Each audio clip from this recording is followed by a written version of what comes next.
শেখ হাসিনা সরকারের বানানো আইনে সরকারি কর্মচারীদের সতর্কবার্তা। সামাজিক যোগাযোগ মাধ্যমে সরকারি কর্মচারীদের আচরণ নিয়ে নতুন করে নির্দেশনা দিয়েছে সরকার। সম্প্রতি জনপ্রশাসন মন্ত্রণালয় থেকে একটি চিঠিতে সব মন্ত্রণালয় ও দপ্তরের কর্মকর্তাদের সতর্ক থাকার আহ্বান জানানো হয়েছে। চিঠিতে উল্লেখ করা হয়েছে, কিছু কর্মকর্তা সামাজিক যোগাযোগ মাধ্যমে এমন বিষয়বস্তু পোস্ট করছেন বা শেয়ার করছেন যা সরকারি আচরণ বিধি লঙ্ঘন করছে এবং কখনো কখনো জাতীয় নিরাপত্তার জন্য হুমকি সৃষ্টি করছে।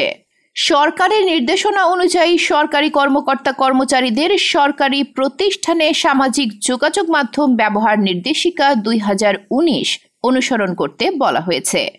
চিঠিতে আরও উল্লেখ করা হয়, এই ধরনের প্রতিটি ব্যত্যয়ে সরকারি কর্মচারী আচরণ বিধিমালা 1979, সামাজিক যোগাযোগ মাধ্যম ব্যবহার নির্দেশিকা 2019 এবং সরকারি কর্মচারী শৃঙ্খলা ও আপিল বিধিমালা 2018 অনুযায়ী ব্যবস্থা নেওয়া হবে।